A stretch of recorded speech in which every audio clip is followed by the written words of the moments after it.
pass by Rose to Noah off the bench. The Knicks are up. Oh!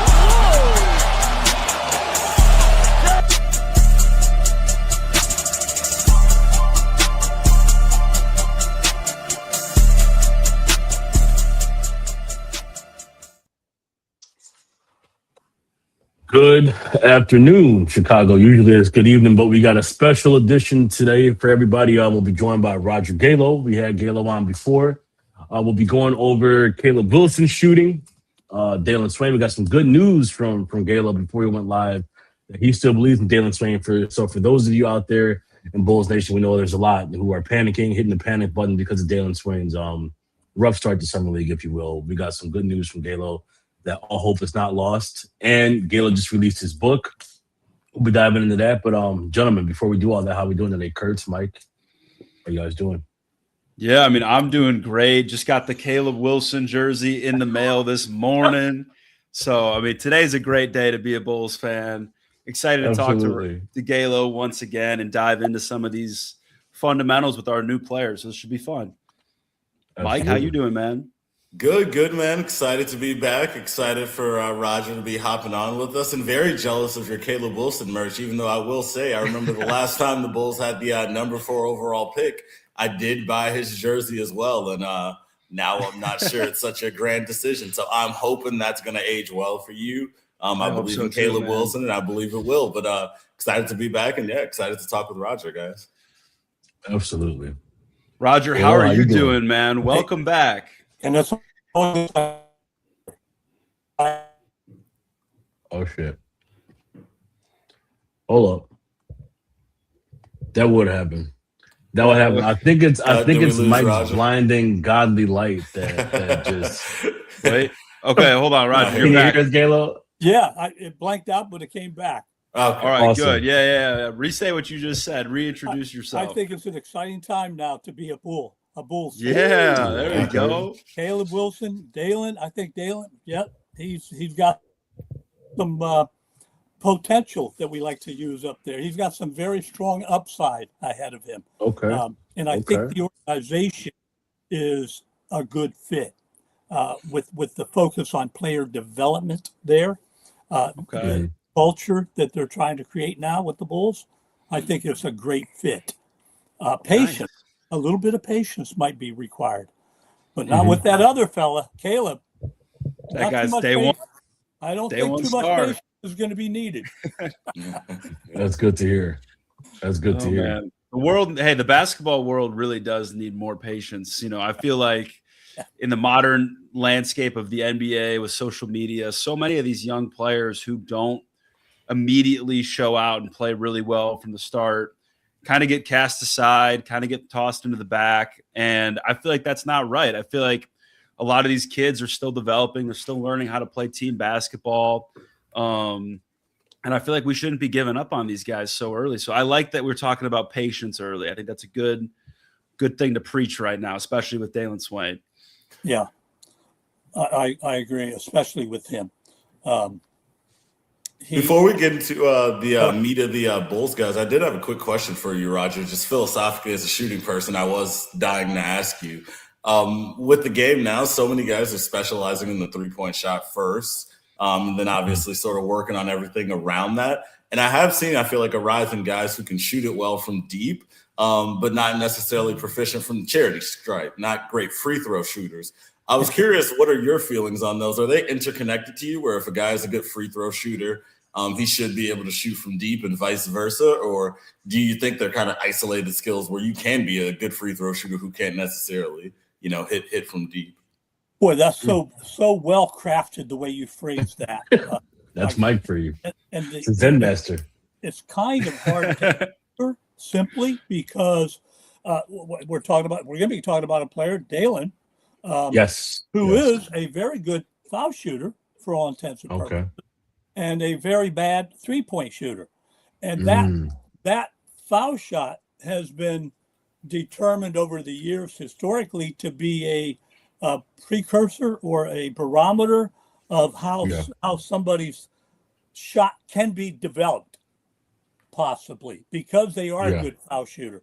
Or conversely, it's been interpreted that way as a barometer, that if they can't shoot foul shots at a good clip, they're not likely to become a good three-point shooter either. They're almost doomed. And I tend to disagree with both of them. Okay. It really comes down to mechanics. It really comes down to the mechanics. That's the simplest way I can put it. And not the mechanics that we've commonly been viewing for the last 60 years, but different mechanics that lend themselves to being able to transfer from the one foul line to the three-point line or in the other direction. And that's a discovery throughout this unintended journey that was really exponentially valuable to me to recognize. I don't train you as though those shots are separate. They are the same shot. You're adding something to a three-point shot based on that core set of movements you're using at the foul line. And that really translates into expediency and control or consistency throughout both of those areas. And frankly speaking, throughout the mid-range. So, we like that multi-level, three-level scoring ability. Yeah. Yeah. The only area it doesn't really translate too well is the layup. Interesting. Yeah. The layup. A lot of dynamics are at work in the paint. Kind of against you. But so I like that we're starting at this point. Yeah, but I like that we're starting at this point because this kind of bleeds into a question I had for you. And obviously at North Carolina, right, Caleb Wilson was a prolific mid-range scorer. He had a really nice post fade, really nice turnaround, just really good in that area of the floor. And you could tell watching him that he had really nice touch and really nice feel for shooting those type of shots. Yeah. And I personally, I never thought his three-point shooting was going to be an issue at the NBA level. I just thought it was more of a thing where he didn't take a lot of threes in college, not because he couldn't take them, but because he didn't need to take them necessarily. And I feel like a lot of mid-range scorers in the game today that shoot a low percentage from three or lower percentage from three, it's largely because they don't take a lot of three-point shots. I think a lot of these guys, like I look at a guy like DeRozan who played for the Bulls for a while, prolific mid-range scorer, very good touch, great touch around almost everywhere in the mid-range. He just doesn't shoot a lot of threes. So if he's only taking 3 threes a game or 2 threes a game, his percentage is going to be lower than the guy who's taking 5 to 7 threes a game. Do you feel like that's a reasonable line of thinking or not really? It is a reasonable line of thinking, but I'm also of the mindset now that the mechanics that he's utilizing to be so effective from the mid-range should just translate or transfer to a longer distance. And frankly speaking, an easier, cleaner shot attempt or more of them being available. Now, if he's not taking many of them, then I think what I've discovered, and I feel fairly confident about this, I'm okay being proven wrong, but I think the regimen, the way that those players, male, female, of all levels, that practice regimen can either contribute to your effectiveness or work against you to your effectiveness from any of those two areas, the midi, even the foul shot. I've determined that some guys practice foul shooting in a deleterious, didn't mean to use that word, in a less than more effective, efficient way that translates to going into a game and performing there. And I was one of them. So I have that experience. I practiced 100 in a row, 100 in a row, 100 in a row. Do we shoot 100 in a row during game time? Yeah. Never. So what if I had practiced shooting 2 in a row, 2 in a row, 50 times, 2 in a row, 2 in a row, get off the line, come back to the line. So, but the regimen going out there to the 3-point line, the guys are out there using a machine, and I think machines have value. It's so easy to fall victim to taking 50 from this right wing. Boom, boom, boom, boom. I'm not even moving. I'm just stepping in. Boom, boom. Oh, wow, what a feel. I got this working. Look at that percentage. Oh, my God. Right. How many times are you going to take that same shot with the same pass pattern, the same path of flight, the same way you received it, from the same angular position of your body, your foot, where you're nowhere else except at the foul line. Yeah. Where the game stops, are you going to be doing that? That's a good point. The same way. Yeah. So that's a really good point. I hope that answers your question. That mid-range the ball doesn't care how far it's traveling. Your mechanics dictate that, control that. The migration of going out there and shooting a lot is driven by the analytics, the math advantages of 3-point value attached to that basket. You only get X number of attempts. Yeah. You better maximize those attempts however way you can. So do you think too, like fundamentally, some of those great mid-range shooters, a lot of them are really great athletes as well. Yeah. And a lot of them jump really high on their mid-range shots and kind of like hang a little bit in the air. Whereas on a 3-point shot, you're not really going to be doing that hang thing as much because you have to, get more power from your legs. So do you think those guys that jump really high on their mid-range shots struggle with the fundamentals of shooting from 3 because they're not supposed to be jumping as high from? Does that make sense what I'm saying? You have no idea. I'll use the word brilliant. And guys, don't take that as a knock against the other 3 of you. But Kurt, that is brilliant. And thank you. You harken me back to the days when I videotaped Blake Griffin being worked out with it, all focuses being for the intent, the purpose, the sole purpose of developing Blake as a shooter. I won't mention where I saw this, but Blake was shooting on the way up. Blake was shooting on the way down. Blake was shooting somewhere in between those 2 travel distances and not 2 in a row. Mm-hmm. Yeah. At all. And I video probably 20 minutes of video. Watching from afar, I was in the building, but watching videotape thinking, oh my God, would I like to, what an easy fix. Yeah. And the easiest part of that is diminishing the variability between the travel of verticality, the height, the height. That's hard that it's almost impossible to regulate that as a player, no matter how gifted you are. Well, how could we regulate it? What about reducing area of travel? Yep. Mm-hmm. Yeah. Interesting. But you need that verticality in the mid-range game because a lot more of your shots are contested over the top, right? Because that's a tighter space. Again, this is gonna sound pretty controversial, I think. Nice. We're here for that.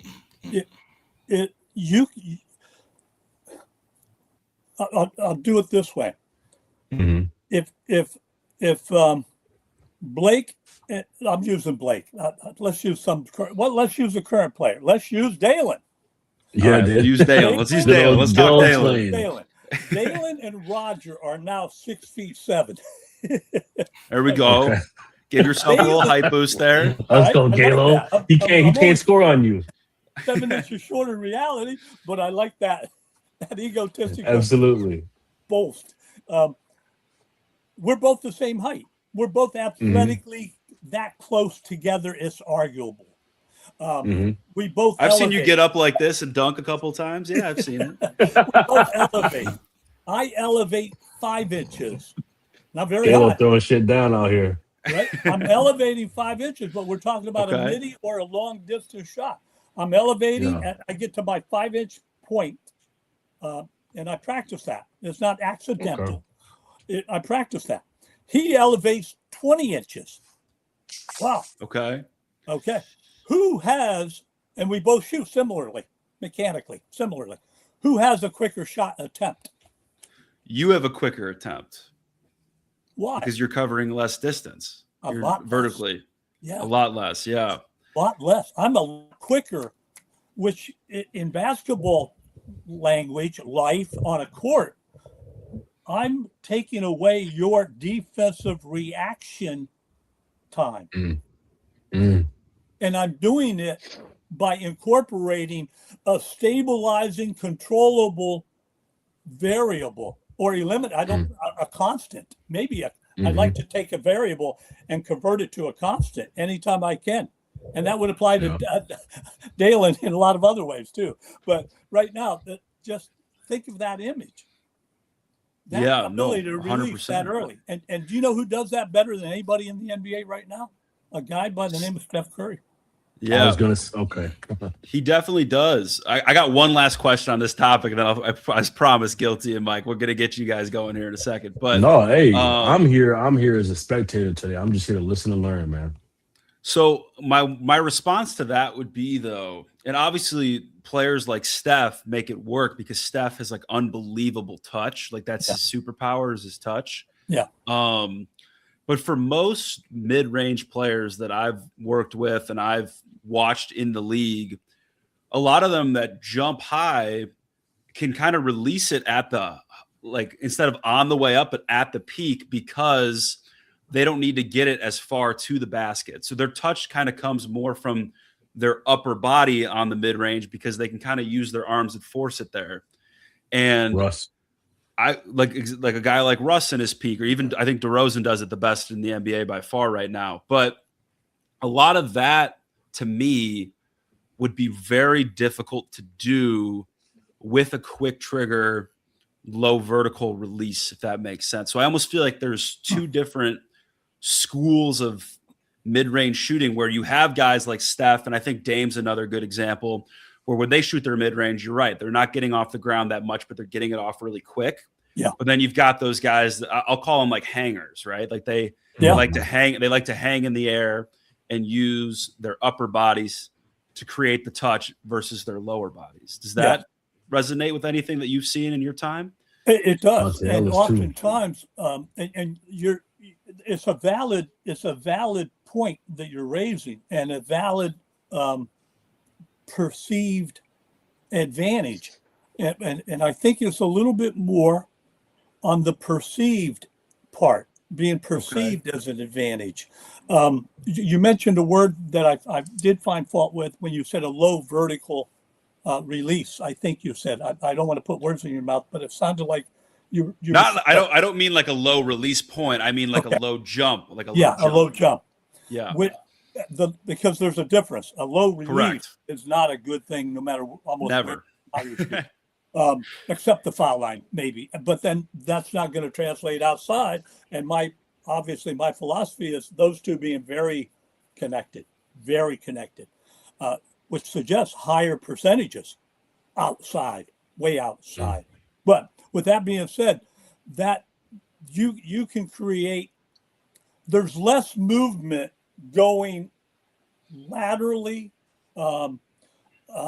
less variability depending on the shooter's specific mechanics, but there are generally more variabilities from the upper half of the body that I seem to witness that suggest a level of inconsistency that could be averted. Whatever level that shooter may be already, by the way, it's all relative. So even if we're talking about a 54% field goal shooter that takes a lot of mid-range shots, I'm suggesting that by virtue of some of the things I've discovered or engineered into it, or a combination thereof, that might become 58%. That might if they take more threes. If even from the mid-range, but do it with movements that require less changes, less. Okay, I see what you're saying. Less adjustments depending on who is in front of them, how quick a closeout or a block attempt it might be, the distance. It's interesting how many arms travel away from our body as we shoot a shot. And And does that always does that have to happen, or could it be more vertical and less lateral or frontward movement? Again, driving the ball towards the defender if he's that threatening. So again, Steph does a verticalness in his shooting system that is unique in many ways. Absolutely. Certainly unconventional. Fair? Well, it's unconventional. I think it's also extremely difficult to replicate. Like, I don't know if you guys have ever like really sat there and watched Steph shooting videos for a long time, but when I was in high school, I mean, that was when Steph was really coming up, like at his peak when he was winning the MVPs, and I would just look at this guy shoot, and I'd be like, it's almost like just like the quickest flick you've ever seen, and it has perfect touch, and it's one of the hardest things to control, which I feel like is like everyone wants to shoot like Steph, but like I don't think everyone can. I think it's very much a unique thing. Kurt, may I interject something there, because one of the advantages that he has is how quick it is. No, 100%. And that's what I'm trying to convey, and it's not easy to convey, but him going up at his speed is so hard for him to change. He doesn't have to change it. No, he doesn't. But he also, I feel like, does it not make the touch more difficult to do for the average player, because he's shooting it so quick? He shoots the ball with a ton of arc, which is obviously the more arc you have, the easier it is to make shots in theory. But I also feel like, in my experience, the more arc you try to put on a shot, the harder it is to control. Does that make sense? Yeah. And it can be. There is an excessive amount of arc. There's a point where there can be too much height. Increasing, if nothing else, that's inarguable, increasing the distance of the ball traveling. Yes. Now will become unblockable, more unblocked, sure. But at what cost? Okay. And I'm old school. I'm a purist. Even though I've remained current with the developmental part of this Galo shot making system, I'm still old school. I don't want you taking a shot that you don't think you can make. And I don't want to make it harder. I want to make it easier. I want to make it a higher quality shot attempt. But his ability to replicate that movement is easier than somebody trying to dictate or determine exactly the instant of release, depending on how elevated they are on any given shot attempt. Also, with factoring in the distance of not only the shot attempt from the mid, and the mid is over 500 square feet, that mid range, which is that brings up my concern about, well, we don't like to shoot middies in here. We don't want guys shooting middies. The analytics dictate that. I'm sure that you could do a show on that alone. But my point is, there's a lot more variability for that guy who's doing it the way I used to do it, by the way. I used to do it with all that movement, than it is to master the more singular movement that's more replicable over and over and over, and all in the variables that are involved are reduced significantly to make it more masterable, if that makes sense. So I can see that. Fewer moving parts. Yeah. I think we actually have a good comment here from EJ. He's asking how much does depth perception and muscle memory override form? That seems to be the difference with Steph Dame, whereas guys like Clay and Ray Allen had more textbook forms, but not the exact same shot variability. What do you think about that? Well, it's interesting he mentioned Ray Allen for this reason. I got a chance to see Ray Allen up close and personal. And Ray Allen, when he shot a 3-point shot from the right wing at a Sixers game, a pregame shoot around, he showed this finish. Yep. And I'm behind him.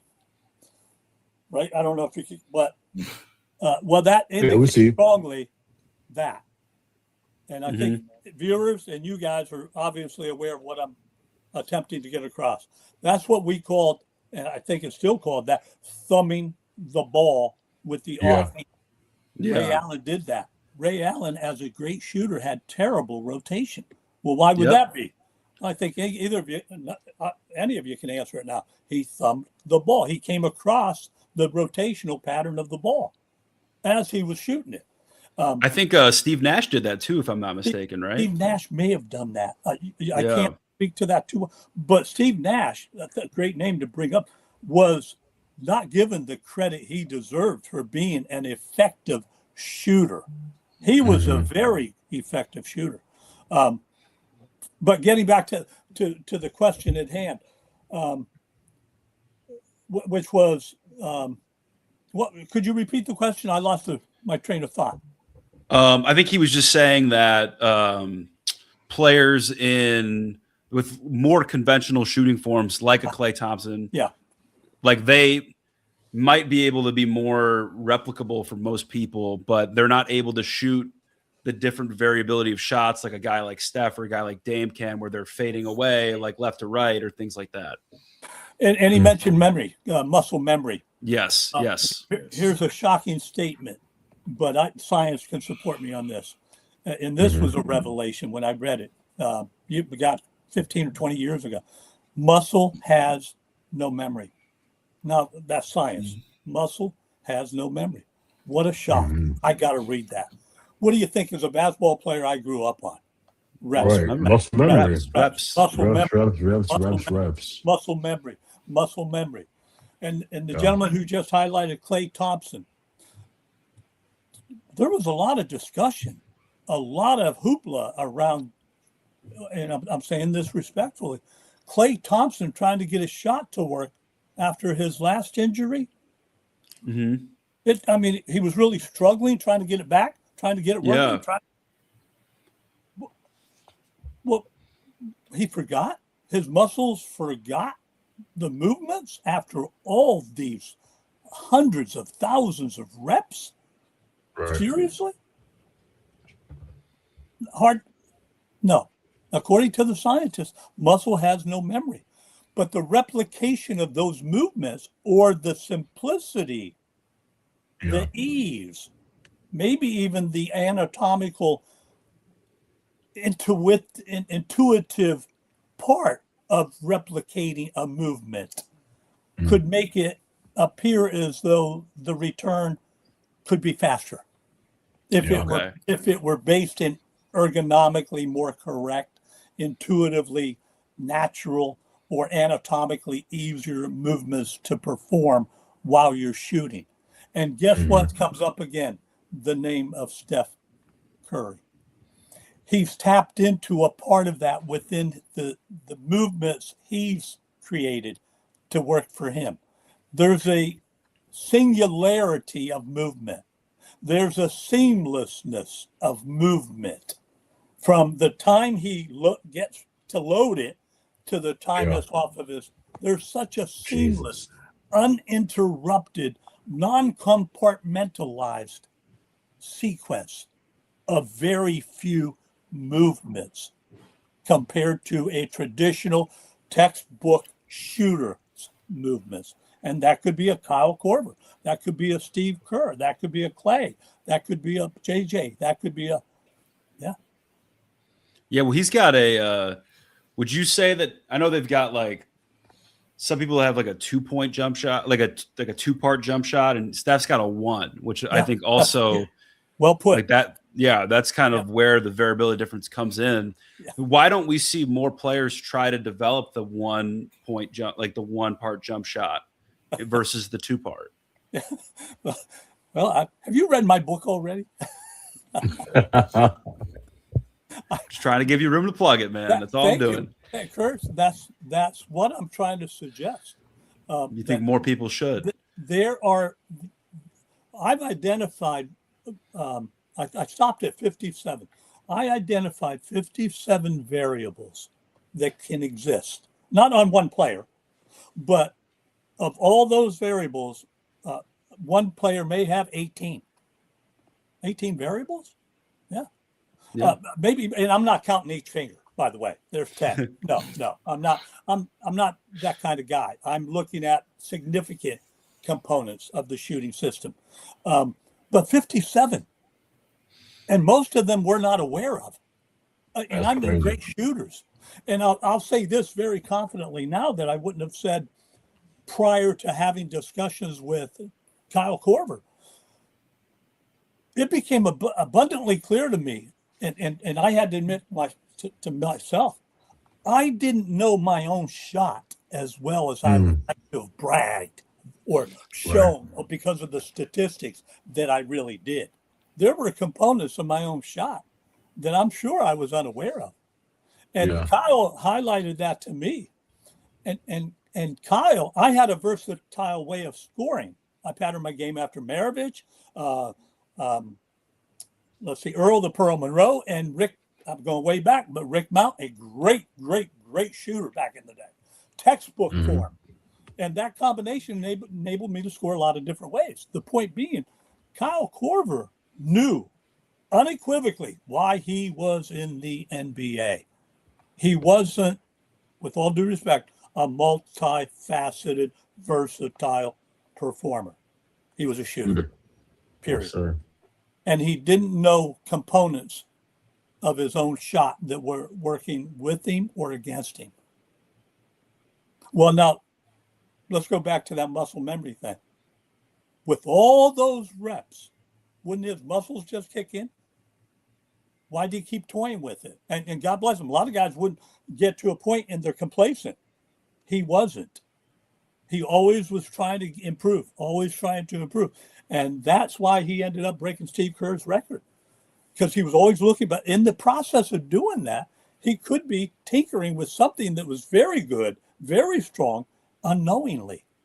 So that level of awareness is, and believe me, I love Steph. He's got things wrong with his shooting that are challenges that don't need to be, based on my opinions. And I know that sounds crazy to people that are saying, well, he's the greatest shooter in the history of the Well, that's arguable too. He's the most fun to watch. That, I guess we could argue that, but I even agree with that. But the point is, there's so many movements that need to come together under uniquely timed circumstances to achieve success from one area. Well, I'm talking about it carrying over from the mid-range through the foul line, or 3-point line, as I like to call it, and the 3-point line. Well, that means you might become a 3-level scorer. And Dailyn, it might become that player. Oh, okay. Now we're cooking. Because I looked it up. His to your point about free throw shooting. So I looked up Caleb's free throw shot, his free throw percentages in college. I think it was 71%. And then obviously said they kind of flip flopped. And Dailyn's in college was 81%. Yeah. So do you think like that bodes well for him, obviously, then? Because he shot 0 of 9 during the summer league. He was 3 of 26 overall. Obviously, you would have to imagine that can't be what we're looking at for the trend going forward. Probably just like first time MIFs, you would think, Galo, for him?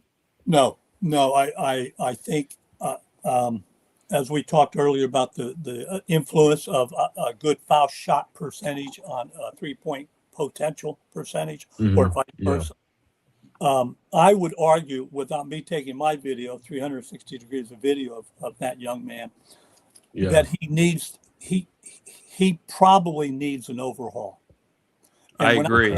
When I say an overhaul, I mean, even though he's shooting 81% from the foul line, with the way he's shooting, with those components, that level of variability that he currently has, he can make it work under certain conditions, can he?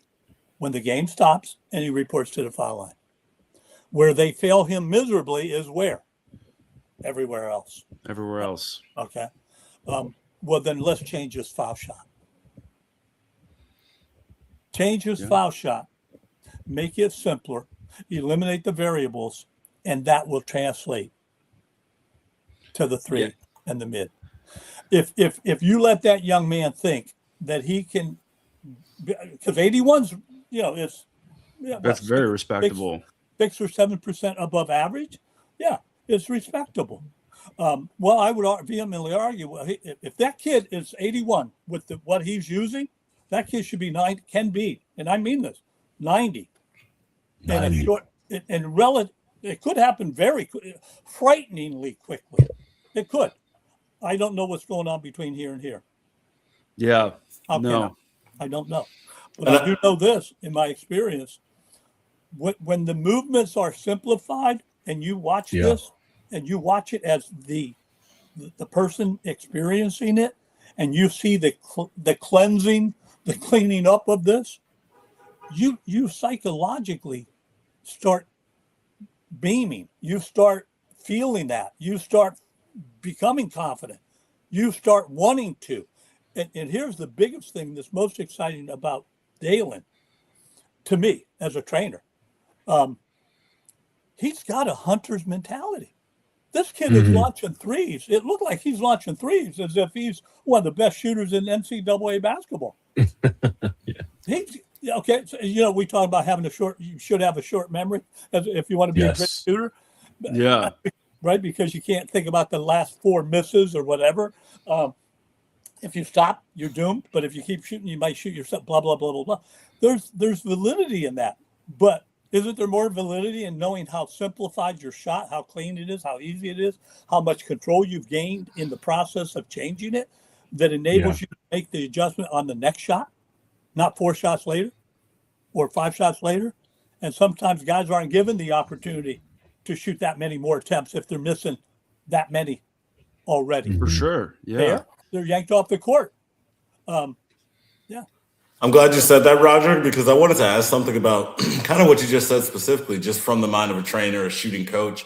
Obviously, we know athletes are very meticulous about their jump shots, and especially with a player like Swain, obviously, even with an unconventional form, it's gotten him this far. He's the 15th overall pick in the draft, first round pick, obviously a lot of confidence. But let's say you're working with him right after the summer league where he just struggled. Something that's changed a lot about the game as we've gotten older is players aren't contained to their bubble anymore, no matter how hard they try to be. So Dailyn Swain, he's aware that he was struggling with his jump shot, and he's aware that pretty much all Bulls fans are also discussing him struggling with his jump shot. There's no way he can avoid it. So obviously it's a lot mentally, and obviously the mental part of it is a huge aspect of jump shooting in general. So you as a trainer, when you're working with him, he has that kind of shot put catapult form. Are you coming in saying, hey, I'm going to work with you sort of within the way you're shooting, and we're going to make some tweaks and see if we, how that works? Or are you letting him know from the start, hey, we're going to have to overhaul everything. This might be a long process. I was just curious, are you coming into it where we're going to try to do it your way first just to sort of let a player see, or do you sort of let them know from the jump, hey, this might be a complete rework, or does it depend on the athlete there? Very carefully worded question again by you, and to answer that, it would be that I don't want to give them too much freedom, but I want to respect what it is or how they'd like to proceed, if that makes sense. Meaning, look, I can tweak you. I could take your existing form and make it better, make it more productive, maybe make it more versatile even. But you have to buy into that. Is that okay with you to just tweak? Let me prove that. And by the way, I better start proving it, right? Very quickly. And I thank God I'm usually pretty good at doing that. Now, if it works as quickly as sometimes it seems to be working historically for me over the last 10 or 12 years, the player who's really a high, we threw out that BQ, basketball IQ thing a lot. There are varying degrees of that, I've come to learn. Varying degrees. It's not one size fits all. But I will usually start with the player with that intent. Do you want me, I would like to know up front, do you want me to tweak you? Or do you think you need a complete, not me, do you think you need a complete overhaul? I'm interested in what they are thinking. I want to get into that mental thing but I'm not psychoanalyzing them. I'm trying to get an understanding of where they are and what I might be able to start with most effectively to gain their trust, to get them to understand. The last thing in the world I'd want to do is make anything harder for you. Right. I mean, I'd like to simplify matters. And I'd like to think those who experience what I do, I think are better suited to answer that. But I feel pretty good about how within sometimes hours, there are some pretty significant changes that can be videotaped and shown to, wow. And then when that player sees that, because obviously I want them to see that. I don't want them to have to sell them on that. I want them to see that. And they're usually saying, oh my God, wow, does that look, do you think it looks faster? You know what that means? Well, no, tell me what that means. That means more attempts. Well, yeah, cleaner. And I'm big into efficiencies. That's part of my self-described title. Shot making and offensive efficiency specialist. That dribble that we're watching, look at how low that dribble is when he pulled it up. Well, could that be a better dribble for him inside there? Interesting. I'm a shooting guy. I don't want you to shoot. I prefer you didn't go down there or do it differently, but I want it to be a cleaner, easier shot attempt no matter where it is. And I've recognized things through this journey. I've recognized inefficiencies that we've just bought into, like defense wins games, defense wins championships. No, it really doesn't. It doesn't. Mike loves to hear that. It's important. It can lead to a win. But if you're down 1 point and you block the ball 3 times and you don't put the ball in the basket on those 3 blocks or 2 steals, and the time runs out, you're still holding that 1 point lead as an opponent, guess who wins? Well, that was pretty good defense, wasn't it? But you couldn't put the ball in the hoop. Damn. And so there's some things that about a bucket. I used to be very sheepish about. Shout out AD. Publicly. But defense, and believe it or not, the guys in the NBA are recognizing that. Some of those guys have said to me as recently as this summer, not long ago, if the guy can't guard 4 positions, we're okay with that. If he can knock down which shot? The layup? The dunk? Right. No. Question, Galo. So I know you kind of touched on it earlier, but and it's really hard. Yeah. See, so this question is coming from Rob, and he said, "Great stuff, Roger. You guys got a great guest on today. Really good stuff." Rob's a man. I think he said he used to coach, or they used to call him the coach back in the day when he played basketball himself, because he loves these kind of conversations where we're getting into the nitty gritty details. The details, man. But he said, similar to P. Will, his shot and form are solid. I think he's talking about Swain here. But he also has more trouble scoring near the rim, like you mentioned earlier, Roger, because it's not a typical jump shot and more mechanics involved. This is what I was saying. I wish I could have pulled up like better clips for you to see Swain shooting. Like, I don't know if you've seen this form before, but are there things that you would change about his form? Kudos to this gentleman who's identified how much the mechanics can change at the rim. Yes. They have to. Yeah. They have to, because now you're not being guarded. I can say this confidently about the game, and without analytics, I think 95% of the time, possibly higher, but I'll go with that conservatively. A 3-point shot attempt, there's usually one guy in front of that shooter. Fair? Maybe not. Yeah. Maybe I'm Very exaggerating. Okay, then I'll go with 90. A high percentage of time, there's one guy in front of you. Now, when you shot fake, ball fake, do whatever you do, and you blow by that guy, and you keep dribbling, and now we're getting this mentality, even at the collegiate level, we don't want to shoot the mid-range. We want to get a layup, or we want to get a 3. So there's no stopping. Within 20 feet, 22 feet of travel distance, a big part of that being the mid-range shot, where I can comfortably still pull up with maybe the one guy trailing me, trying to catch up. I blew by. Some defensive reaction, reacting, stuff taking place.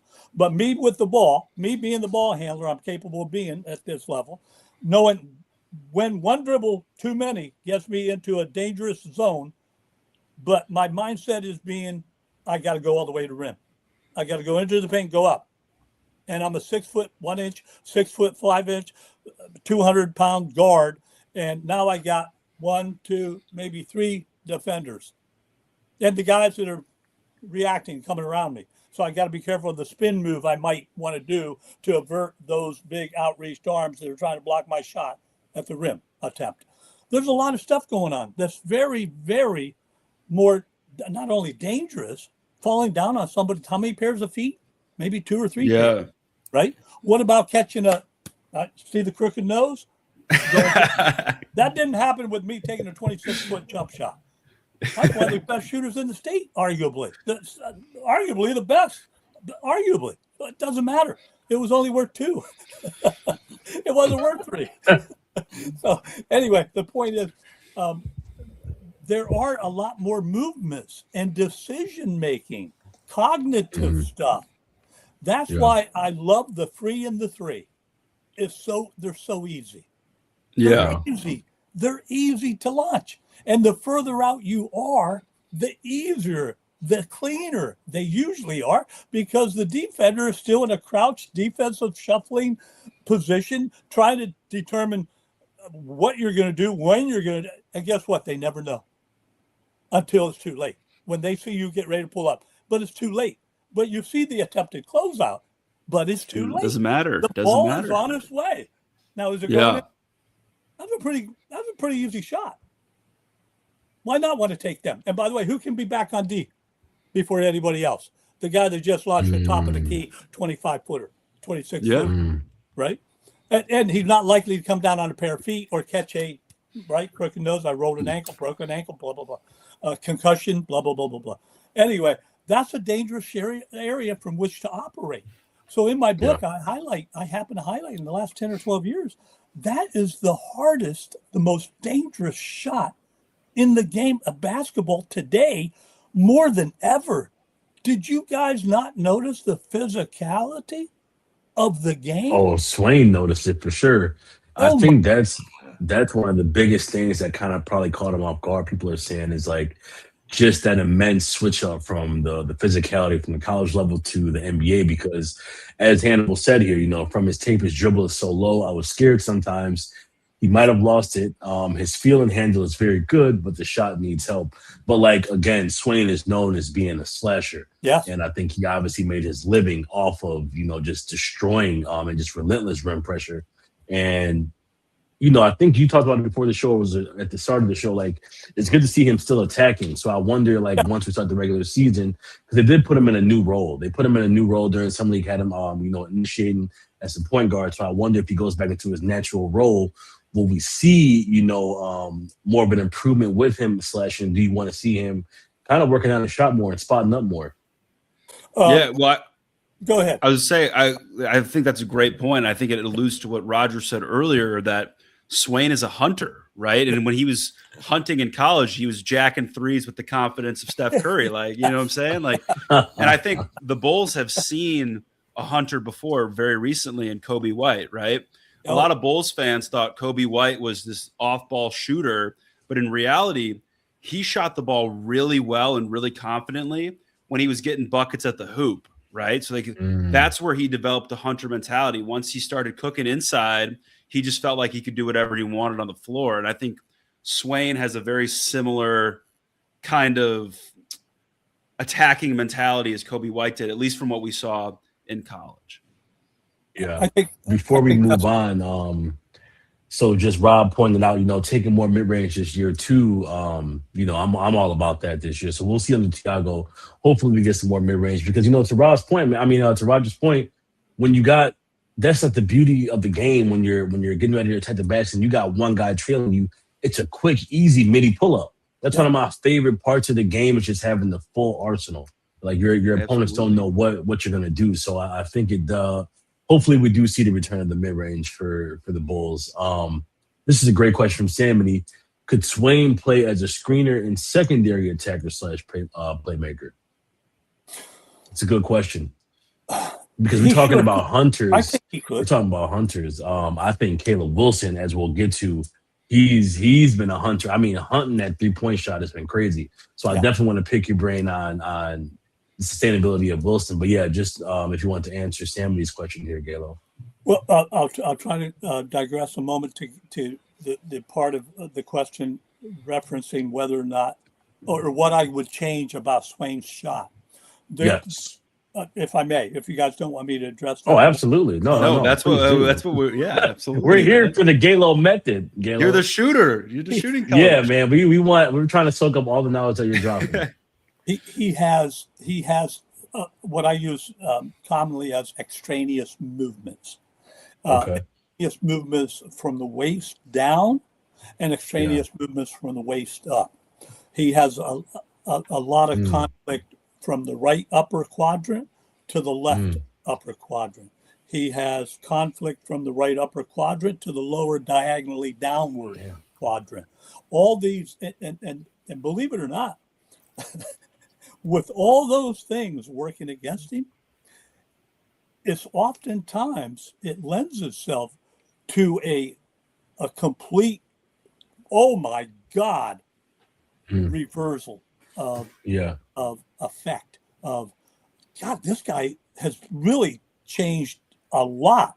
And the numbers are dictating that in a real quick, like hard to imagine short period of time. That's the value in how much is going on with respect to what he's got going on. There's a lot of things. He just rotates his body a lot in preparation. Yeah, he does. He get does. under the ball. Well, that takes time. Same with Rob Dillingham. Yeah, it takes time to do that. So that's time you're given the defender to read and react defensively. Do you want it? So that works. I mean, you know that. You may not admit that as an ego that we all need to possess to be out there in the first place. We all have egos. Am I going to admit that I'm scared? Yeah, I was scared. No, I'm probably not going to admit that. I just didn't think it was a good look. And I put the ball on the floor and I drive all the way to the basket and try to finish what I'm best at doing because I've been doing it. But it will add to the ease and simplicity and the optionality of his game going forward. And now if he can pull up anywhere in that 20 feet of travel distance while he's going to the basket, at some point, and it's usually later, historically, where guys as they age start recognizing they're losing a half step because they've been in this game, 82 games a season, this wear and tear on the ball. Anyway, the upside is if handled by the right people, for Dailyn, the upside is tremendous. It really is tremendous. Now, getting back to the other part of the question, he should be able to adopt or adapt according to the way he needs to, but that incorporates the cognitive part of his game, the basketball intelligence part, the cerebral part of which dribble is that one dribble too many. When I pick up that dribble, how's my body relative to positioning on the ball that I just picked up? And I'm dictating the pickup. I'm dribbling. It's my pickup. Can I position that ball in a different position, enable me to make this an easier, cleaner finish, even nearer the rim, even in the paint? Or can I add another couple of moves that I didn't need in college because I was so proficient at doing it? But at this level, with all these men that are trying to take your head off while you're doing it, the consequences are a little more severe. The injuries are a little more plentiful. The physicality so all those things should come into play. And this is, and correct me guys if I'm wrong, Coach Tiago, he's a big time player development based kind of guy, isn't he? Absolutely. Yes, absolutely. Yeah. So we've been told. Yeah. So, and that's what I've read and learned about him. And now it's hard to get out of your own ways when you know, as much as we often consider ourselves as learning and knowing over years and years and years, being exposed at this level, the highest level of basketball in the world. But sometimes that can get in the way of us wandering beyond those parameters and experiencing another way to manage the game for the player himself, for someone like Dailyn. And his, could you imagine him shooting 42% from the three? Would open up a lot. That's the dream. Yeah. What would he be? And being able to shoot mid ranges at a 55% clip with his athleticism, whether he's jumping high or not jumping high. Nasty 3-level scorer. What do you want to take away? Yeah. And I'm actually Caleb. Oh my God, Caleb's got all that. Caleb's got that. Caleb's got it. Glimpses Got the juice. Of Bernard. You guys are young. You may remember this guy. You may not. But Bernard King. They used to refer to him as Mr. Unstoppable. It's a good 82-0 pick. Right. Yeah. And Caleb can knock down the three. Bernard never had a three, but man, what could that do to expand your game? A lot. Yeah. I'm so glad you brought up Caleb, Roger, because I had a specific question about him. I know you're the shooting guy. I won't call myself a draft guy, but it's definitely the scouting prospect part of it, something I've been interested in. And Caleb Wilson was number 4 for me all along, so I think the Bulls got great value. I said this kid has everything, but I am worried about the free throw shooting and that he won't be able to shoot it from range. So I just wanted to ask you about his performance, which you kind of alluded to at Summer League, because it was something that personally I've never seen something like this before. I just had the numbers pulled up. Obviously, he had the injury-shortened college season, but Caleb Wilson took 27 threes over his college career. I believe he shot them at 25%. At Summer League, he took 31 threes, and I knocked them down at a 41% clip. So for all intents and purposes, just elite three-point shooting at Summer League in this limited clip. So no right or wrong answer here, Roger, but obviously he had a lot of time maybe with the wrist injury to work on his jump shot during that time frame. I was just curious, do you think it's more likely that he's always had this type of ability as a three-point shooter and in college his coach just really wasn't emphasizing him taking those kind of shots, or is it more likely that he wasn't this good of a three-point shooter in college and he's really improved in a short amount of time? Just because I really didn't see this coming, and I was just curious, as someone who has seen guys progress and get better, sort of what you think is more likely, because I just did not see this shooting performance coming from him. Michael, this is a speculative comment, but it's one backed with the experience that I've got. And it's this. I think he had it. I agree. I think he had it. I think it was concealed. He was deprived of. Well, that's a little harsh, but there are coaches dictate a lot of things when you're under their rule. Obviously, Billy Ball. And it's hard for a coach. The hardest part of the game to coach is the offensive side of the game. Oh wow! We can't make Dailyn make more shots. Right. We can make Dailyn play harder defense. We can make Dailyn hustle more. We can make we have ways of applying pressures, and he knows if we're doing that, we probably believe he has that ability. We can't make Dailyn make more of his shot attempts. That involves a lot of work, right? Reworking his shooting mechanics, as we've talked. So that's the hardest skill set in the game. But what we can control is the defensive side of the game. So if this is my winning philosophy, my methodology, and how I win games, wherever it is that you guys are playing for me, it's easier for me to keep everybody in line doing that. I don't need you to shoot. I don't need, how many point guards I work with that can't shoot, or that can shoot modestly well, but when they go to college, they find out that they're relegated to just simply becoming a facilitator. Only. We don't need you to shoot. Yeah. Because they've got their shooter. They've got their designated shooters, and they know they don't have to work with them. They're already performing. And we're going to tell you, we're going to work with you on your shot, but that can mean a lot of different things. But we don't need you to shoot. That's the clearest message. And that, I think, is probably what happened there. Yeah, he mentioned along that line.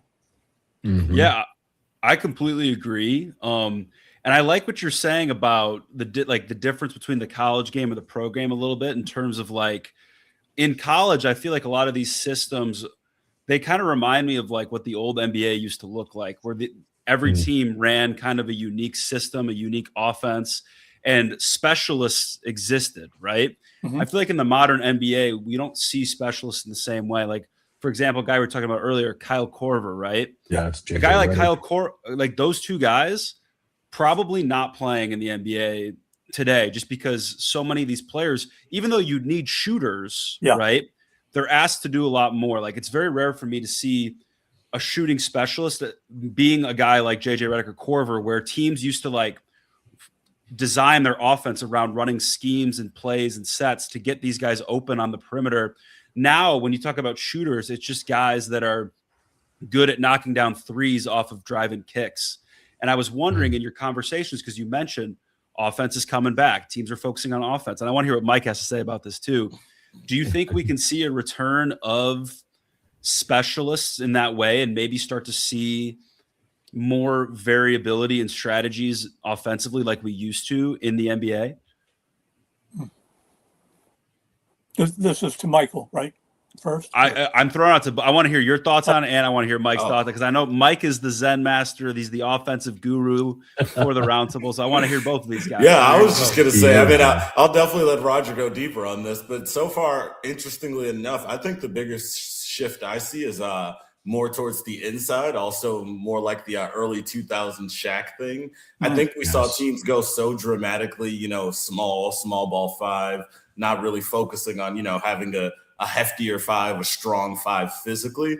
I think you're going to see the return of the imposing big. I think a lot more teams are focused on getting backup fives who I can just get a quick bucket inside, not necessarily as far as dumping in low post, but offensive rebounding off of this huge amount of three-pointers, maybe a pick and roll or when you get a switch. Andre Drummond going up against a guy like Noah Senge, just for a physical example, was a little bit of an easier layup attempt than Drummond going against Nick Claxton. So I think if teams continue to go small, you're going to see a lot more of these Ade Mara, Zach Edey, these huge 7'4" guys. As long as they keep entering the draft, you're going to see them hitting the floor, I think.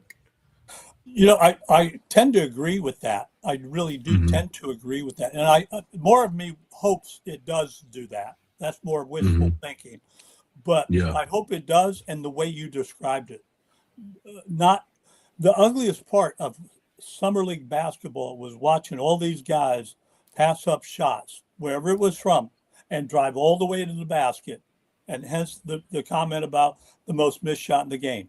As he's going up, the ball gets swatted. So he goes up without a ball. Well, that's a missed layup. He goes up, he has the ball, didn't get swatted, but now he's got to alter it. Well, it's a missed attempt because he altered it. He goes up and it doesn't get altered. He thinks he can finish it. Well, it got blocked. Missed layup. He goes up. He's in desperation mode. He's got to do a bailout kick, and it gets deflected. Missed layup. Now, if you got a big guy that's doing that because he's stationed down there, or he's playing, that's his game. Those ancillary sequences aren't likely to have happened. They were averted. Fair? And this big guy, who's like he is more likely to finish that shot, that layup, that dunk, that, right? And the game, the viewership, the fans' experience is benefited. I mean that. I mean, this game is becoming a little bit harder to watch. I agree. It's becoming a little more difficult to watch. I'm afraid it's becoming a little dumbed down. But 100%. When you're taking away a mid-range shot, the availability of a mid-range, which is, and we're not talking about Roger Galo getting injured. We're talking about a multi-million-dollar key component of not just this season, but that 4 or 5 year contract that you may have signed. And now he's got 3 injuries behind him. And guess where they're likely to have happened? Not in the mid, in not the paint. far out, in the paint. but in the paint. Yep. In the paint. And because they're so capable historically, like a Dailyn, I keep bringing up Dailyn, like Dailyn. That is hard. That's going to get harder and harder for Dailyn to finish down there. That's my concern. That's why I want Dailyn to expand his game. That's why I want your guy, Caleb. I'm a big fan of Caleb. I want him to become even more basketball intelligent. Absolutely. This guy is not 280 pounds. These 2 guys are slim. They're freaky. The one's more freakishly athletic than the other, but they're both athletic. They both like going airborne like a 747. Well, that's dangerous air. Yeah. The severity of the fall when you come down. More. I know. You don't got to tell us PTSD from Derrick Rose. I'm getting the shudders just thinking about one of our athletes getting injured. But to that point, Roger, do you think that, because I think Kurtz had brought this up before, and we've talked about it on our Discord, but like the emergence of Caleb Wilson's shot, I kind of envision him more as a 4 going into like the draft, but like it's looking like, do you think he can spend some time out on the 3 when he gets to the league around like you think that's probably beneficial for him, it sounds like, to spend more time out there anyway because of his frame until he puts on more mass? I would agree. I think that would be a big advantage. One to take advantage, try to take advantage of, prove it to be correct or prove that he's not capable yet. But one or the other. But I think that's worth investigating. It really is. Yes. And the same. I'm big into development. I'm real big into development. Yes, sir. Back to the basket development for a big. Listen, a 6-foot guard trying to help a 7-footer operate more effectively in the paint. Yeah, there are ways that shots can be performed and taken more effortlessly that I've recognized that that we just don't know exist. And that can beautify, that can add aesthetic value to the game, and while reducing the incidence of injury, possibly. Well, that's a nice combination, isn't it, for an Adam Silver and all the fan experience and putting fannies in those seats and getting the Bulls Nation going wild game after game after game because your players aren't injured. They're still playing. Yeah. Question, Galo. So we gotta talk about controversial, but for one, I don't know if you've seen a lot of Modest Buzelis tape, but do you think, if we slide Caleb over to the 3, could Modest play the 2 in some spurts with the shooting? Does he have enough? Like, do you think you need more of a handle to play the 2? And the next part of that question, our guy Zen Master Mike over here started an entire debate in Bulls Twitter about Josh Giddey being a shooting guard. So I wanted to what are you ask doing the to us, man? Shooting coach himself, like your thoughts on a guy like Giddey. You know what, Mike? I'll let you pose that question because it's your whole bit. Oh, I don't even have a whole thing about it. It more took on a mind of its own. But I just suggest with guys who are playmakers who don't have maybe the advanced handle that you would see at the NBA level from a point guard, I think it can be beneficial to have multiple ball handlers out there where you kind of have 2 guys who are almost acting as the point guard. Just because, again, the thing you see at the game now is I don't really believe in positions at all. I think you just have guys with specific skill sets who are sort of working together. So I am interested, Roger. Do you think as long as you have enough floor spacing in terms of shot diversity, would you be interested with the team sort of playing multiple point guards in terms of positional versatility there? If they could shoot, absolutely. I love a point guard who can shoot. And they don't need to be a great shooter, but they need to be a threat, a real threat. I've seen the point guard, even at the G League level, where once he passes the ball, no matter how wide open he is, nobody's eyes are going back over there. Even if he's cutting through the middle. And this is the transference, the carryover of that perception by his own teammates. even because he's a point guard and he's cutting through the middle. Well, do they want to feed a point guard going to the middle, or they'd rather, to Michael's point, rather throw that ball into a big, tall guy and let him operate with, because that could be my assist, by the way. And I know if I'm giving it to that little point guard, that he might blow it. I mean, there's a lot of thought that goes into some of this stuff, but I love point guards need to become a threat. They can't. I agree. A point guard that shoots 71% from the foul line. That's inexcusable. Yeah, no, 100%. So that's actually, I think that's where Mike's idea kind of sparked from, because Giddey has turned himself into a pretty solid catch and shoot 3-point shooter.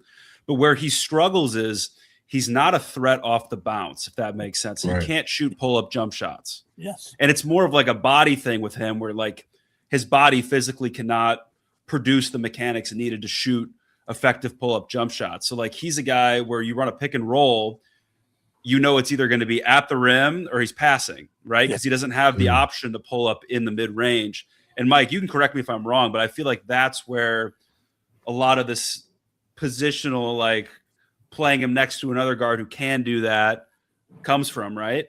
Yeah, and it actually comes with the sort of functionality that you mentioned there, because he's actually not a great finisher at the rim either. Where his game, what his game really did improve is he got really good at drawing free throw attempts and getting to the free throw line, where he was at least getting there. But when you're just talking about in a half court setting, when you can't put pressure on the rim and then you can't create off the dribble, you kind of become a shooting guard, to where your most effective things here are you're catching, you're taking catch and shoots. You're playmaking off of someone else's shot. So I do think it's going to be interesting this year, where you see Caleb Wilson taking a bigger on-ball role, because Bryson Graham himself, I think, is going to want to see sort of his prized possessions develop into more on-ball happy players. And I think that's where a guy like Josh Giddey is great, to where I'm sure he wouldn't refer to himself as a shooting guard, but he's not as concerned with labels, because he's a guy who gets off the ball quick. Like Roger was talking about, a lot of guys who might worry about their assists. That's always been the great thing about Josh Giddey, is he definitely isn't worried about his numbers, because the Bulls' transition attack was so great, because he's willing to give up the ball quickly and get off of it. So I think, obviously, for all intents and purposes, you can call Giddey whatever position you'd like. But yes, the idea comes there that when you come down to functionality, I think, Roger just said it. You want your point guard to be a threat. And I do think when you talk about a playoff, setting against an elite team, Giddey's not necessarily a threat with the ball in his hands the way you want him to be. I think that's where that comes from. And I think, Roger could definitely speak to this a little bit more, but I think developing shooting off the dribble might be possibly the hardest thing to sort of add to your game. Well, can I say something before Roger goes in on this? So, because this is tying in, I want you to talk about this too, Roger. I feel like players aren't taught to play off of the pivot anymore. So like when kids are growing up, right, it's a lot of like you dribble around a bunch of cones and you're dribbling 10 times before you shoot the shot, right? So like the way I grew up, my trainer, he taught me how to shoot one dribble pull-ups off pivots. And that's where I learned how to shoot mid-range shots. That's where I learned the mechanics of shooting pull-up jump shots, because it was a simplified, less variable version of pull-up shooting. Do you see that, Roger, with the players that you work with? And are you seeing that, especially with your younger players? Like a lot of them don't know how to play off the pivot, and it's very harmful for their basketball development, specifically in the pull-up game? Frankly, I do. I do see that as a problem. I see that as even the timing of the pivot. The way they're coming off of a pivot is sloppy. I hate to say it that way, but oftentimes they're mistimed, or it's sloppy, and it's rendered ineffective. And now if it's rendered ineffective out of the gate and you do end up with the ball, then to your point, Kurtz, now you're finding yourself having to dribble multiple dribbles. Now you're finding yourself having to figure out, evaluate the situation and pull up, if that's what one of the options is, or delivering the ball, getting rid of the ball. Well, then you took away a part of your threat, your contribution to the team, didn't you? Because all surrounded around or initiated by that lack of pivot, that lack of understanding of a more precise part of the game. and how it can actually benefit you in prep. We talk about shot preparation. Well, is that screen preparation, pivot preparation, combination of those types of preparation to get you a better, higher quality off the dribble shot attempt? I'd argue, yeah, it can be. It can be an integral part of your shot attempt.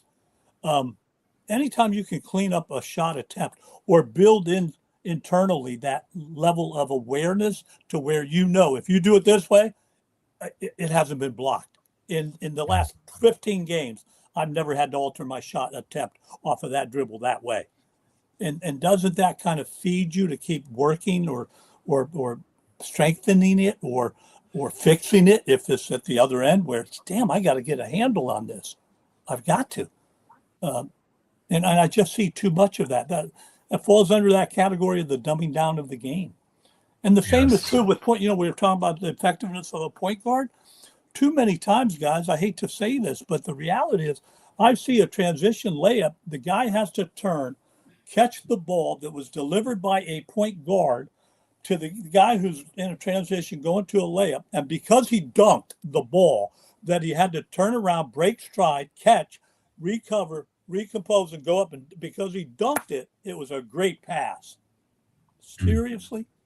That was a great pass. Yeah. That wasn't a great pass. That wasn't even a borderline good pass. It was a terrible pass.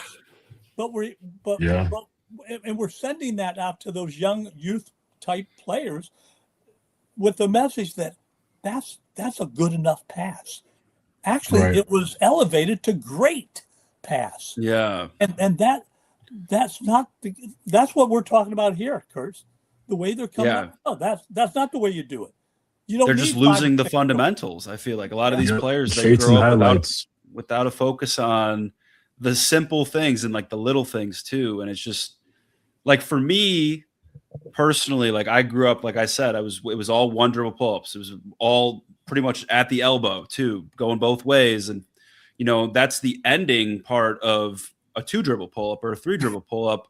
But because I had done so much with the 1 dribble pull-up and I had the footwork, like just down to a science at that point, I was able to do the more advanced stuff because I had the finish right, if that makes sense. Yeah. And I feel like a lot of the focus now is on the start versus the finish. And I think that's where we're seeing a lot of the lack of fundamentals here.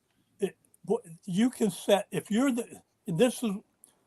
I grew up on, I was a starting quarterback for a quad A football program. Not a very good quarterback, but I started. Basketball was my sport. Throughout my entire life, I bought into take what the defense gives you. Defense gives you, yes, sir. Now, here's where I've come to in the last 15 years. And part of it has been God's blessing, allowing me to compete at a very diminutive size in a skeleton of the athlete that I once was, much slower than I've ever been in my life. Being able to play make and take one-on-one against collegiate players that are big players and beating them pretty badly. My point is this, not the fact that I did that, but the way I did it. And it wasn't with my old shot. Well, I was third in the country, an NBA prospect with my old shot. It was with the new shot, with all these new engineered properties to it, and being able to get it off against guys that I would not have even attempted shots when I was in my prime in college. I knew because they were 6'5". I was 6 feet. I'm afraid they might block it. I got to work and dribble. Well, I played a handle like Maravich. I could do that. But what if I didn't have to do all that? Yeah. It's an easier game. My point's this. I'm beating these guys. Not with my defensive ability. They're 6'7", 6'8", 200. Wait, aren't they blocking your? Well, no, thank God they're not blocking my shot. Do I miss? Sure, I miss, but they can't shoot. So when I give them, disrespect them, they're likely to launch one. All of a sudden, thinking, here's the ego that I can make this. Well, that's the rebound I needed to close out this game, and I usually ended up closing out the game pretty badly. Yeah. The point is, it wasn't my defense. It wasn't what they were giving me. It was what I I created. When they started jamming the ball into my chest, as you guys all know how that happens when you knock down a couple of shots, and they throw the ball in the other direction, right? And make you go get it, thinking, well, he can only shoot from here. He can't make shots everywhere. He can only shoot here. So they thought. Right? So the point is, I'm taking whatever I want, the way I want, against whomever I want. Having your way out here. But as long as I have that round thing, I got a lot. Talk to him, Galo. A lot of control. Talk to him. Galo having his way. That ball, I have no control. That's right.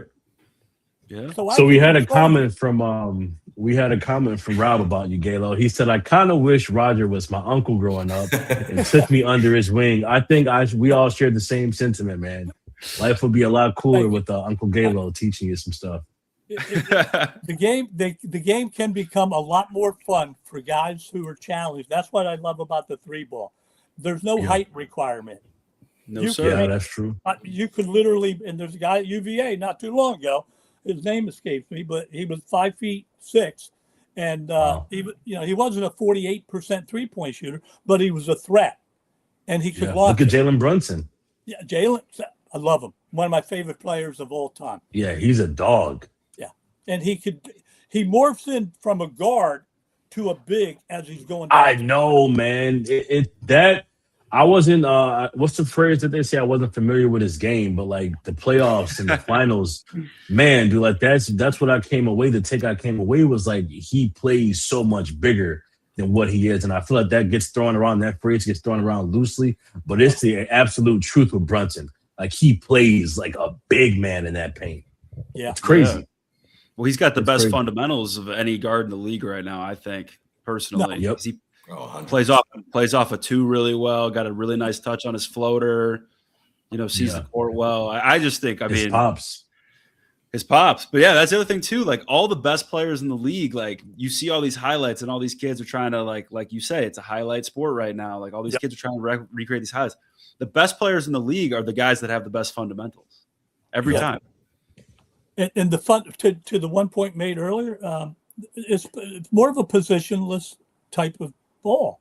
But think about it. If you're playing way out there, whether you're 6'11" or you're 5'10", if you're playing way out there, you can dribble like a guard. You can handle like a guard, or you should be able to get to where you're trying to get to, or be a facilitator, one or the other. But that's more like a guard in some ways.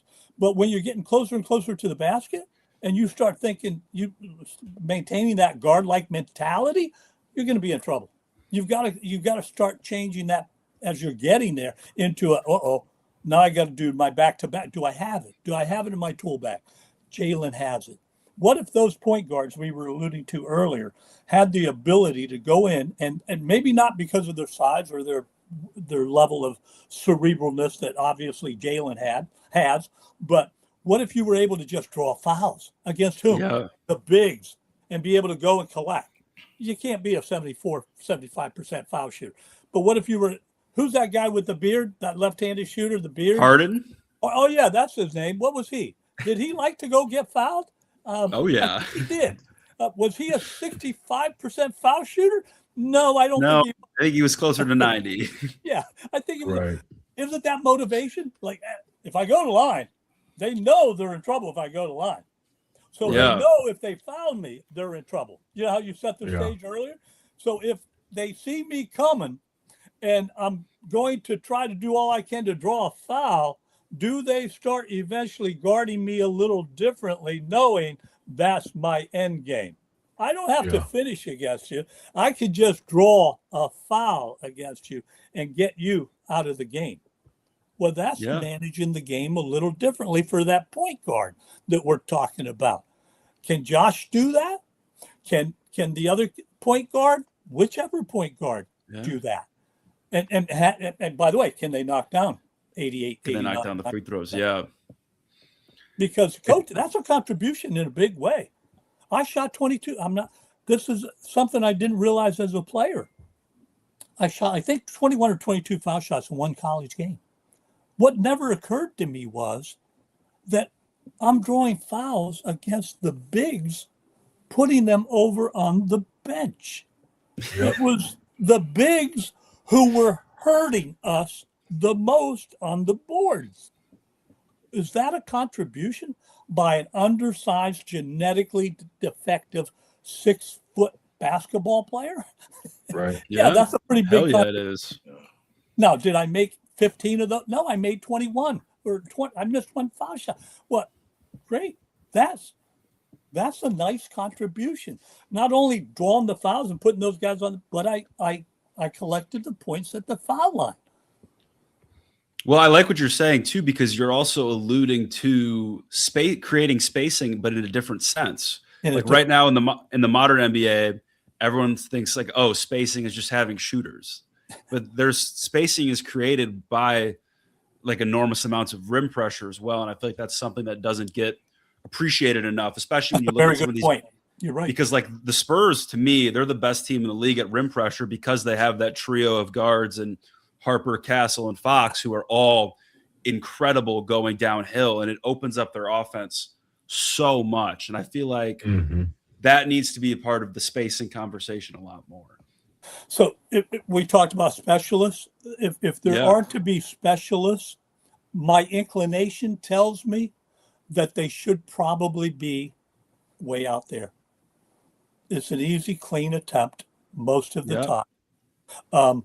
It's the ball doesn't care how far it travels. The mechanics dictate that. The spacing is obviously things to be taken advantage of. We've all bought into that. Even high schools have bought into that. Every part of the game has spacing and pace, right? Pace. Well, when you have spacing, you kind of are affecting pace, aren't you? Are you speeding up the game or are you slowing it down? And are you doing it to your disadvantage or are you trying to do it to your advantage? Yeah, so there's some inherent benefits to that. There's a lot of things that can be done to improve an overall team's performance that we haven't yet delved into. And yet there's a lot of resources being devoted to that area of the court, spacing. Have you guys heard about the 4-point shot discussions of late resurfacing? It disgusts me. Yeah, it's not going to be 4-point shot. Yeah, 4-point shot. I'm years ago that was a big topic, and then a few years ago, didn't the W introduce a 4-point area in one of their all-star? They're turning this whole game into NBA Jam. The NBA is becoming some video game kind of stuff, man. That's the physical. That's what I'm. And that is, I'm glad you mentioned that, and I hate to say it, but it's got to be said by somebody, and I hope enough people start saying it that it affects the overall outcome eventually. Yes, we're playing. This is a lot. I'm watching a lot of NBA ball that looks like the pickup games, the runs. Yeah. Yes. I got to call my own fouls, and you don't want to call your own fouls too often because you know how that's looked upon. You don't want to call it. But the guy is pulling you down. He's knocked your head off, and you're on the floor, and you're injured, and there's no call. We're from Chicago. We get that better than anybody. Come on now. And now I can. But in this game, Absolutely. We're watching, paying a lot of money for tickets to. We're watching guys because they weigh 50 pounds more than you, that they can take you out of your defensive stance, and boom. Free up their space to take a nice wide open shot. Yeah. Wait, wasn't that initiated? That was a charge a few years ago. Yeah. Right. I can't do that. I can't dip my shoulder and knock you out of place and then take a wide open shot.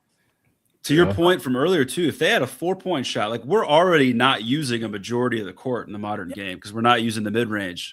If you had a 4-point shot, what's gonna happen with that? Like, I don't know. I can't imagine that there's people. That a majority of people would be out there pushing that because that would be I might have to find a new sport. Look, I want to see it. Go ahead. I don't want to. No, I'm just saying I'd be open to seeing it. I'm keep evolving the league. Let's see what it looks like. But I definitely want to, but only bring the 4-point shot if you're gonna. I want to see the whole floor utilized. That makes it just dangerous.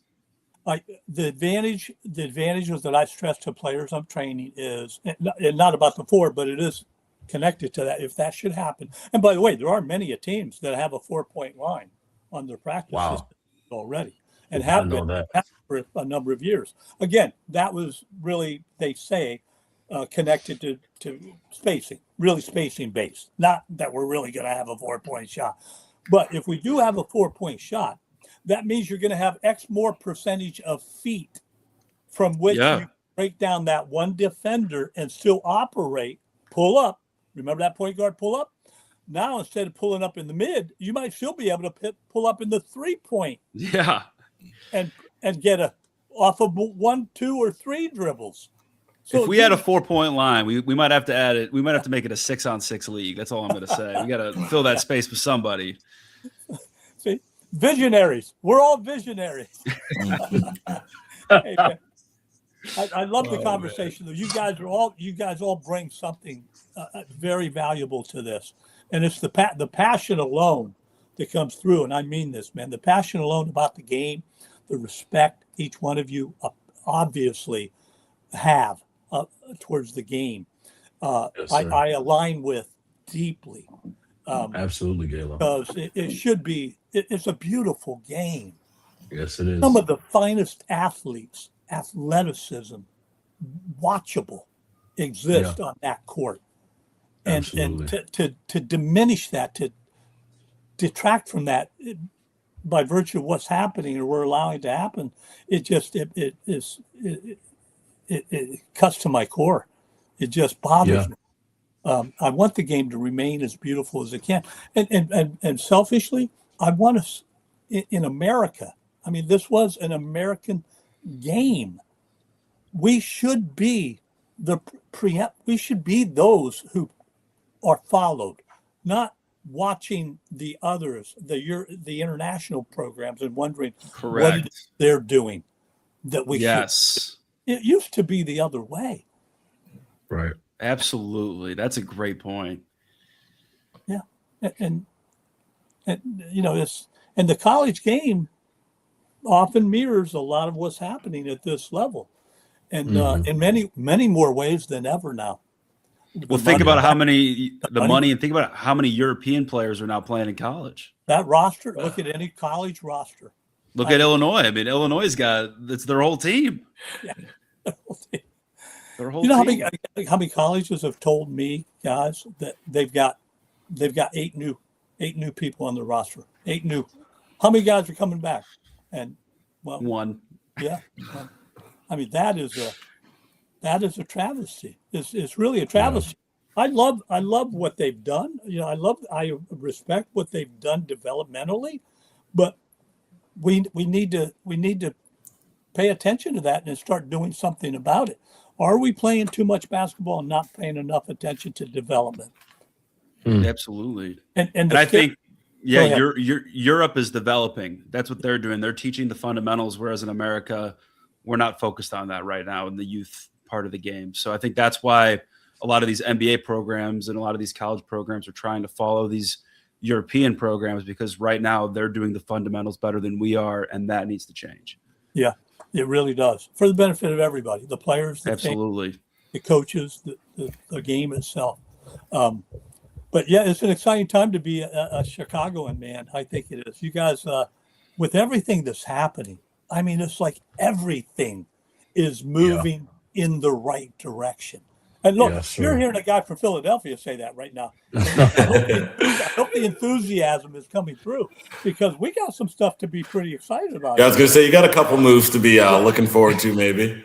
Yeah, but I'm excited about the Bulls because of the leadership, the people in charge. Apparently, you guys are closer to me. But what I hear about Graham and what I hear about Stephen Mervis, I mean, it sounds like they're, you know, time will tell, but it sounds like they're really trying to figure it out and get it right.